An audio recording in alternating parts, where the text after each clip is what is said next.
Assalamualaikum warahmatullahi wabarakatuh.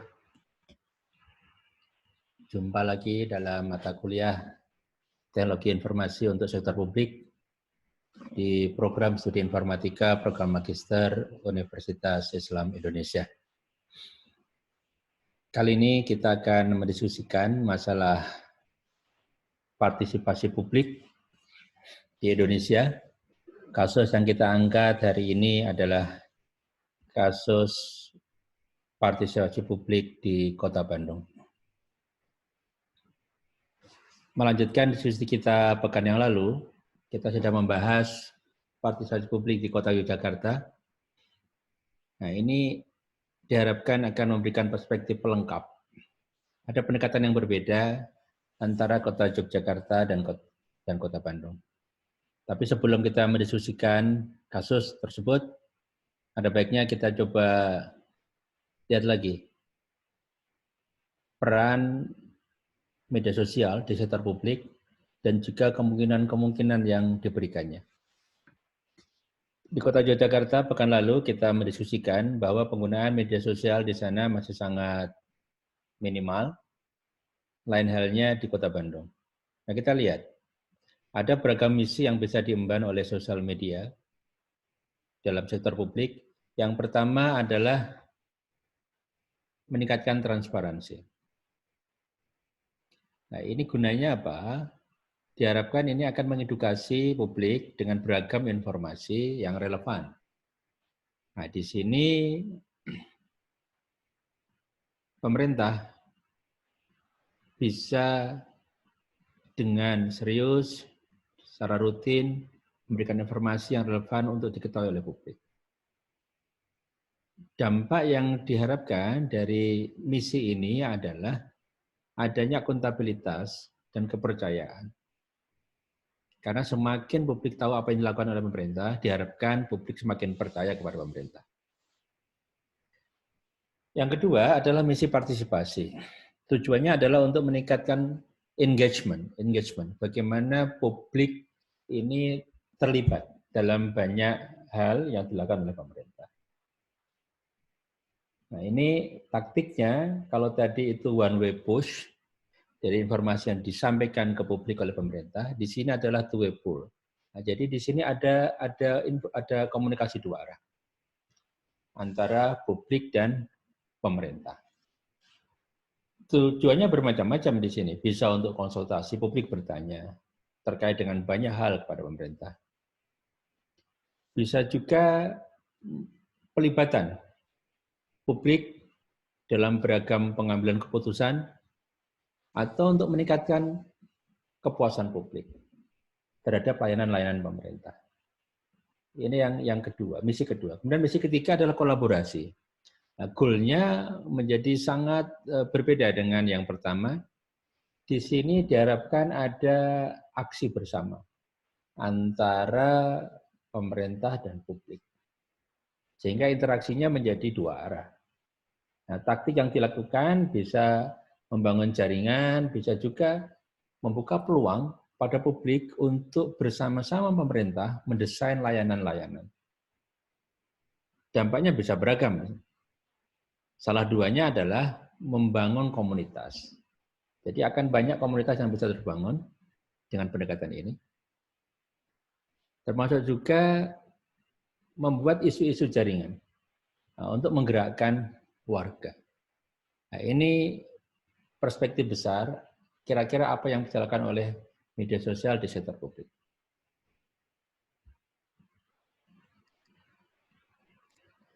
Nah, penelitian saya ini menggunakan perspektif yang agak berbeda. Kita menggunakan salah satu kacamata analisis yang kita sebut dengan affordance. Nah, di sini kita melihat bagaimana media sosial itu berinteraksi dengan aktor-aktor di pemerintahan. Jadi siapa yang menggunakan media sosial, kemudian konsekuensinya apa, dampaknya apa, itu yang ingin kita lihat. Tapi di sini yang ingin kita lihat secara spesifik adalah bagaimana media sosial itu bisa meningkatkan partisipasi warga. Nah, ini teorinya. Ini teori affordance.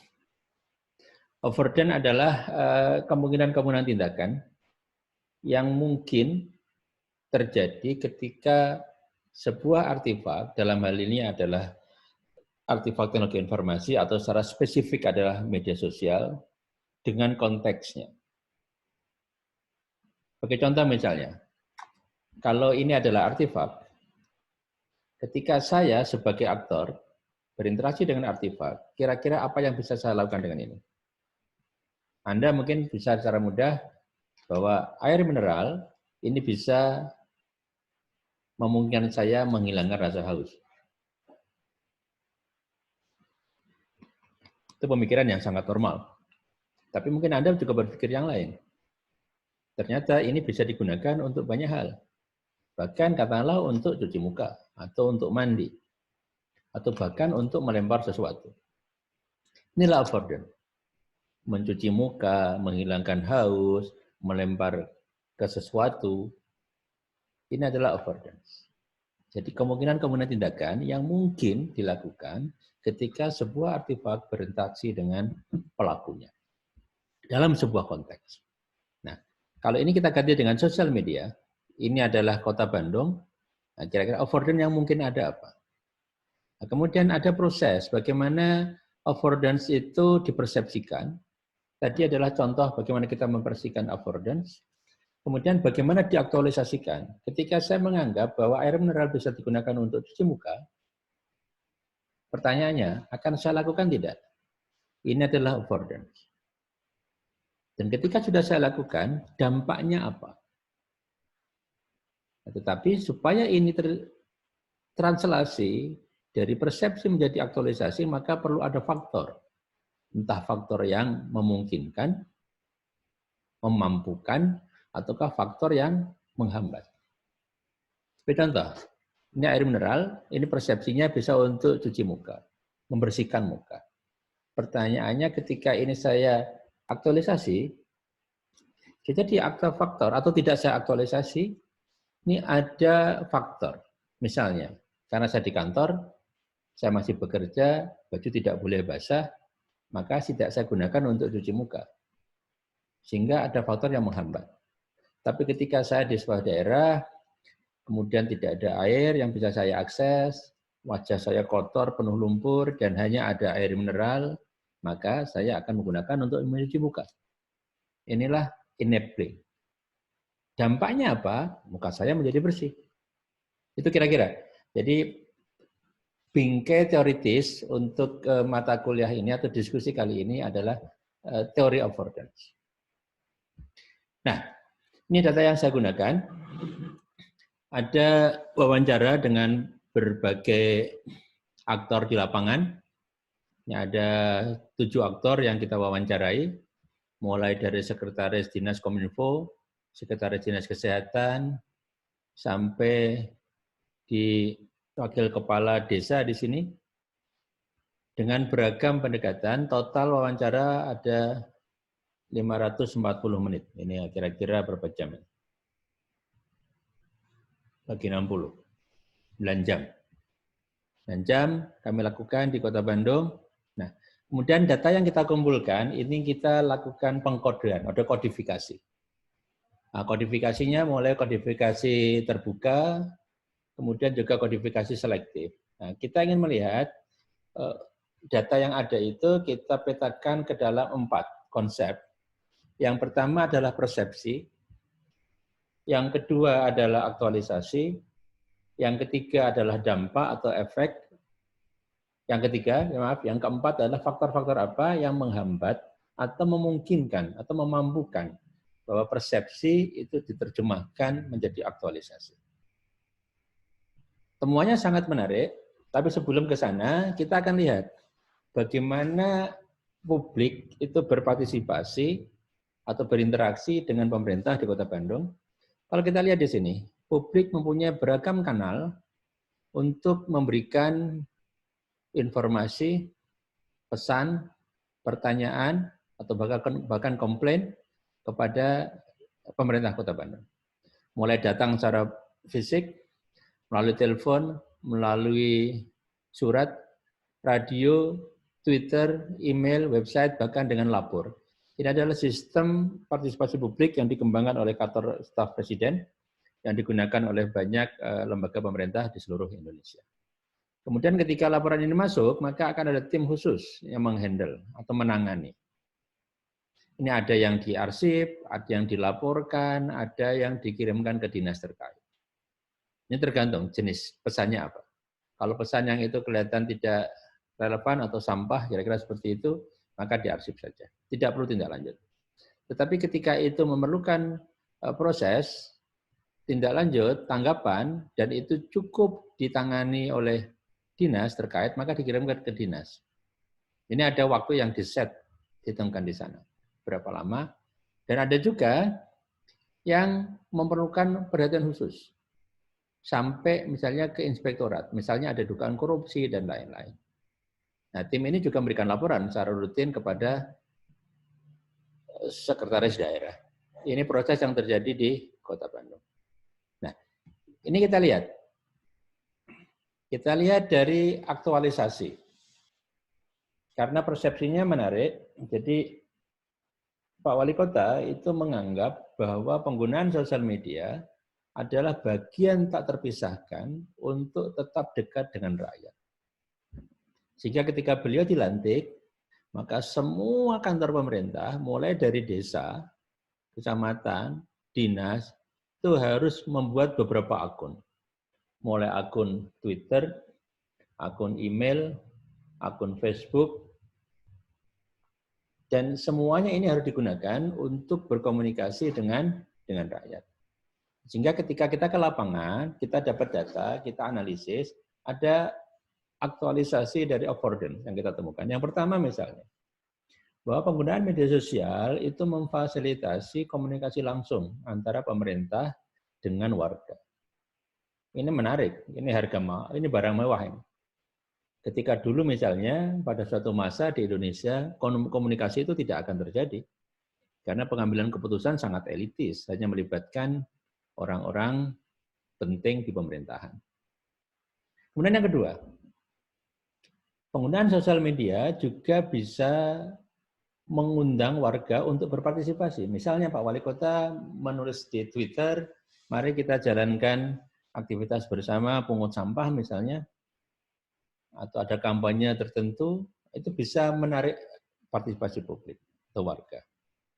Yang ketiga adalah menjaga integritas, tidak bohong, selalu jujur. Kenapa? Karena media sosial digunakan untuk pelaporan visual. Nah, ini terkait dengan yang lain di sini. Jadi ketika misalnya ada kepala dinas pamit pergi ke sebuah konferensi, maka Pak Wali Kota ingin kepala dinas tersebut atau yang ditugaskan tersebut berfoto, swafoto misalnya, dengan latar belakang tempat konferensinya. Supaya apa? Supaya apa yang tadi dilaporkan itu betul-betul yang dilaksanakan di lapangan. Media sosial juga bisa mengurangi jarak kuasa. Jadi sehingga wali kota itu bisa diakses dengan mudah oleh publik dengan melakukan mention misalnya di Twitter. Bahkan anak-anak sekolah pun bisa menyenggol mention Pak Wali Kota ketika melakukan mengirim tweet. Proses bisnis internal bisa juga terdukung misalnya untuk distribusi laporan atau distribusi surat undangan dan lain-lain. Selain itu, ini juga menjadi bagian dalam penilaian kinerja perangkat atau ASN di sana. Jadi siapa yang paling rajin merespon informasi publik atau pesan dari publik dan yang lain-lain, termasuk memungkinkan kalau kita lihat koordinasi internal, mempercepatkan proses, termasuk bisa bekerja di mana saja.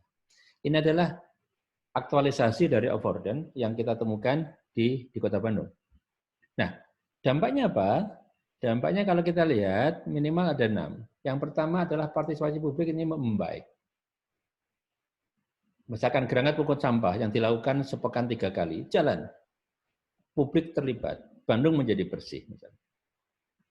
Yang kedua adalah transparansi yang membaik juga. Karena apa yang dilakukan pemerintah diketahui oleh publik.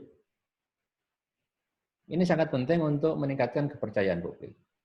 Yang ketiga, pemerintah menjadi lebih responsif. Ketika publik melaporkan berbagai hal, kemacetan, jalan berlubang, atau mungkin ada banjir, ada warga yang perlu bantuan khusus, dan lain-lain, maka pemerintah bisa langsung merespon dengan cepat. Akibatnya apa? Akibatnya adalah layanan publik juga semakin baik. Di samping itu, kapasitas kelembagaan juga membaik. Karena bisa dijalankan dengan teknologi yang sederhana, tetapi berdaya guna. Nah, semua itu ujungnya adalah moral kerja yang semakin baik. Ini sangat penting. Bagaimana warga itu terlayani oleh pemerintah. Nah, apa yang memungkinkan atau menghambat pengubahan dari persepsi menjadi aktualisasi? Ada banyak faktor. Beberapa di antaranya adalah political goodwill.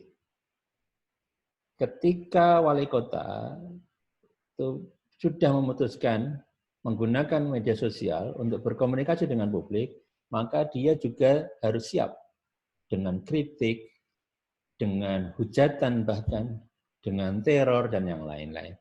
Tanpa keinginan politik yang baik, ini akan sulit. Bahkan wali kota Bandung saat itu mengatakan, kesabaran saya sudah sampai level dewa. Kenapa? Karena sekarang warganet itu dengan segala kebebasannya menyampaikan aspirasinya, ekspresinya, dan bahkan seringkali tidak melihat apa dampak dari ekspresi tersebut kepada orang yang dituju misalnya. Selain itu, faktor lain adalah kesiapan pengetahuan serta keahlian teknik. Nah, ini menjadi penting, teknikal. Jadi Pak Kepala Desa atau Bu Kepala Desa juga harus bisa menggunakan Twitter dan lain-lain. Fokus berubah. Layanan menjadi salah satu fokusnya. Ini juga sangat penting, karena publik seringkali merasa bahwa layanan pemerintah itu tidak seperti yang diharapkan. Yang keempat, nah, ada sistem reward atau penghargaan yang didasarkan, ini yang bisa mempengaruhi. Yang mempengaruhi tadi, aktualisasi dari affordance, penggunaan media sosial. Yang aktif misalnya nanti dapat penghargaan adalah studi banding ke Korea atau studi banding ke Tiongkok. Itu disampaikan betul, dilakukan betul oleh Pak Wali Kota.